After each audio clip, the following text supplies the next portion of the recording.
ulama-ulama yang jadi anjing-anjingnya pejabat, ulama-ulama yang jadi penjilat-penjilatnya pejabat, ulama-ulama su yang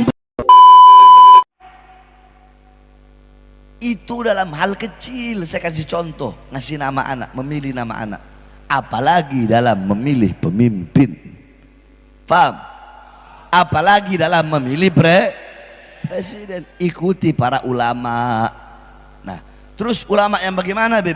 Yang saya maksudkan itu ulama yang lurus, kalian ikuti. Ulama yang istiqomah, ulama yang nggak bisa disogok, ulama yang nggak bisa disuap, ulama yang tidak pernah mengkhianati umat. Jangan ikut ulama-ulama anjing. Loh, Habib kok bilang ulama anjing? Ya, banyak sekarang ini ustadz anjing, kiai anjing, Habib anjing, banyak saudara-saudara. Dan saya bisa kasih dalil kenapa saya bilang bahkan bukan anjing, lebih anjing dari anjing. Anjing masih lebih mulia saudara-saudara.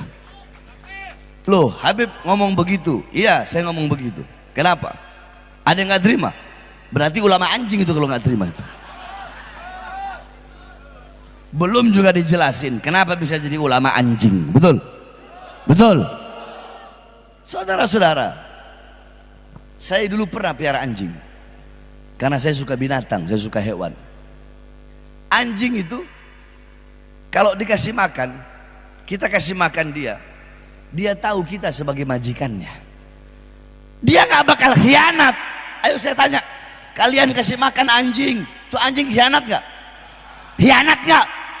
Itu anjing nggak akan setia karena dia tahu majikan yang ngasih dia makan. Ada ulama, ada ustadz, ada kiai, ada habib, Allah kasih anugerah, Allah kasih ilmu, tetapi alimun alladzi yaj'alu ilmahu tabi'an li ra'yil muluk. Orang berilmu, Allah kasih ilmu, tapi ilmu yang Allah kasih dia jadikan ilmunya untuk mengikuti kemauan para penguasa.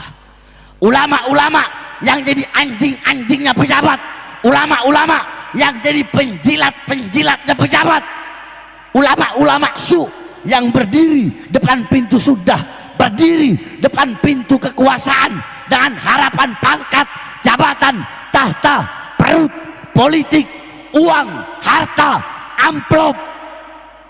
Dia jadikan ilmunya untuk mengikuti kemauan penguasa. Contoh, penguasa mau ini perkara halal, bagaimana caranya jadi haram. Nanti di penguasa, di pejabat bilang sama ini ulama, ustadz, kiai, habib, coba ini bagaimana caranya yang halal jadi haram. Oh siap. Ini ulama bakal cari-cari dalil gimana caranya yang halal jadi haram. Ustadz, kiai, habib, ini hal haram, coba deh gimana caranya biar jadi halal. Ini ulama bakal cari-cari dalil bagaimana caranya ini perkara haram jadi halal. Nanti adalah alasan limaslahatil ummah, untuk maslahat umat. Banyak udah alasannya. Kalimatul haq uridu bihal batil, kalimatnya benar, bawa ayat, bawa hadis, bawa bawa kaidah usul fikih, bawa istinbat hukum, tapi kalimat-kalimat yang benar dengan tujuan-tujuan yang batil. Saya tanya, ini khianat nggak sama Allah? Jawab yang keras, khianat nggak sama Allah? Khianat nggak sama Rasulullah? Berarti ulama apa? Ulama apa? Ulama apa? Woi masyarakat Kuningan, berarti ulama apa? Bukan anjing, lebih anjing dari anjing udah dibilangin. Nah, maksud saya dalam memilih pemimpin jangan ikuti ulama-ulama seperti itu, tapi ikuti ulama yang lurus, ikuti ulama yang istiqomah. Saudara-saudara, saya tanya kepada kalian semua, jawab yang keras. Apakah pernah imam besar Habib Rizik meninggalkan umat? Apakah pernah? Apakah pernah beliau mengkhianati umat? Habib Hanif pernah meninggalkan umat? Pernah khianati umat? Saya pernah meninggalkan umat, pernah mengkhianati umat. Kemarin digelar ijtima ulama Itu ulama yang hadir se-Indonesia. Mereka datang dari daerahnya masing-masing, dari kampungnya masing-masing, ongkos sendiri. Yang naik pesawat beli tiket sendiri, yang naik bis beli tiket sendiri, hotel bayar sendiri, makan bayar sendiri. Nggak ada cerita, saudara-saudara. Jadi ada dua ulama. Ada ulama yang dimana capres ngasih dia uang. Ustadz, Kiai, Habib, nih saya kasih uang, gimana caranya suara umat ke saya? Ada yang begitu. Nah, di sisi lain ada ulama yang dimana dia yang mengeluarkan uang, mengorbankan uang, harta, dia korbankan tenaga, pikiran, keringat, keliling, dakwah ke sana kemari untuk menyampaikan kepada umat, mengajak umat untuk memilih presiden yang dipilih dalam hasil ijtima ulama. Di situ ada ahlul halli wal adli. Tahu ahlul halli wal adli? Tahu nggak? Tahu nggak? Saya nggak usah jelasin, panjang kalau mau saya jelasin. Intinya ahlul halli wal adli ini mereka yang mengangkat, mereka juga yang bisa memutuskan atau membatalkan. Itu intinya itulah. Yakni kalau dalam kitab itu dijelaskan alul halli wal adli du syauka wasatwa alladzina iltafan nas haulahum minal ulama war ru'asa wa wujuhun nas ila akhir, sampai akhir. Panjang penjelasannya kalau mau saya jelaskan.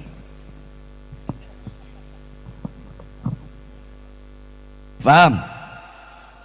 Nah, saudara-saudara, para ulama ahlul halli wal adli, andaikan ada dua pilihan capres, dua-duanya baik atau tiga-tiganya baik, mungkin nggak kita pilih tiga-tiganya? Nggak mungkin kan?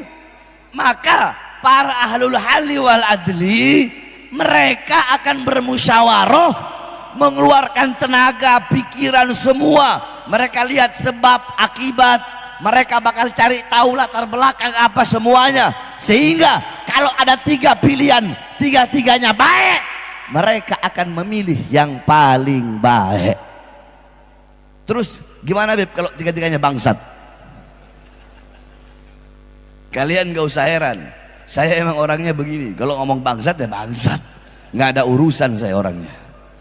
Kalau nggak mau dengan ucapan saya yang kasar ya jangan ngundang saya. Gitu aja, nggak usah repot-repot. Jadwal saya penuh sampai 2027. Kalau bukan Kiai Oyo nggak bakal saya datang kemari, saudara-saudara. Dan saya juga emang udah lama nggak ceramah di Kuningan, udah berapa tahun ya. Terakhir nggak tahu acara di mana itu, lupa. Terakhir di mana? Mana? Di mana itu? Ente nyaho aing. Paham? Nah terus kalau tiga-tiganya bangsat, tiga-tiganya buruk, tiga-tiganya biadab, saya tanya, pilih nggak? Pilih nggak? Nah, ada yang bilang pilih, ada yang bilang enggak. Inilah makanya ngaji biar tahu. Tetap harus milih. Sebab kenapa? Kalau kalian nggak pilih, bisa jadi yang jadi presiden yang paling banyak kebangsatannya, keburukannya dan kebiadabannya. Betul? Betul? Berarti tetap harus Nah, suara-suara kalian yang akan menentukan nasib bangsa ke depan, nasib negara ke depan, nasib Indonesia ke depan berada pada suara-suara kalian. Indonesia ke depan akan menjadi negara yang baik atau negara yang buruk, negara yang negara yang memiliki pemimpin yang adil atau pemimpin yang zalim, pemimpin yang baik atau pemimpin yang buruk, pemimpin yang jujur atau pemimpin yang pendusta. Itu semua tergantung dari suara-suara kalian, karena suara-suara kalian yang menentukan nasib negara, bangsa dan pemimpin Indonesia ke depan. Maka jangan sampai suara-suara kalian bisa dibeli oleh tangan-tangan kotor para pengkhianat-pengkhianat bangsa, saudara-saudara. Kemarin telah ditentukan dalam ijtima ulama bahwasanya beliau-beliau telah menyetujui, telah mengeluarkan bahwasanya capres yang dipilih oleh umat Islam, capres yang dikeluarkan dalam ijtima ulama adalah Anies Baswedan dan Muhaimin Iskandar, saudara-saudara.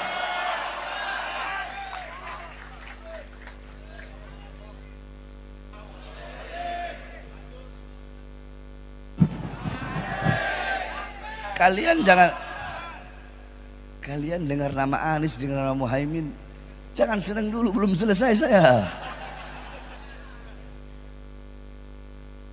Saudara-saudara, saya dari 6 bulan yang lalu belum digelar Ijtima Ulama, saya sudah keliling Indonesia.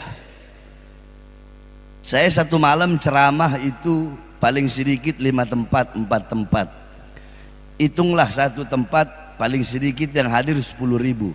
Berarti satu malam itu bisa 40.000 atau 50.000. Udah dihitung selama 6 bulan. Bulan sekarang belum dihitung, bulan depan belum dihitung. Itu total jumlah 7.800.000, saudara-saudara. 7.800.000 itu adalah saya yang ceramah. Belum Ustadz Kiai Habaib yang lain, belum umat yang lain. Saya hadiahkan untuk mereka berdua. Insya Allah mudah-mudahan Allah berikan kemenangan. Akan tetapi ingat, saya peringatkan, hei Anies Baswedan, hei Muhaimin Iskandar, saya akan keliling Indonesia. Saya akan menyerukan, mengajak umat, rakyat, masyarakat, apapun agamanya, apapun sukunya, apapun rasnya, untuk memilih kalian berdua sebagai presiden dan wakil presiden. Harta saya keluarkan, harta saya korbankan, keringat saya tumpahkan, kalau perlu darah saya tumpahkan. Tapi ingat, kalau nanti kalian jadi presiden dan wakil presiden, terus kalian khianati bangsa, khianati rakyat, khianati masyarakat, khianati ulama, maka demi Allah, saya Bahar bin Smith, orang pertama yang akan melawan kalian dari kursi kepresidenan kalian, saudara-saudara.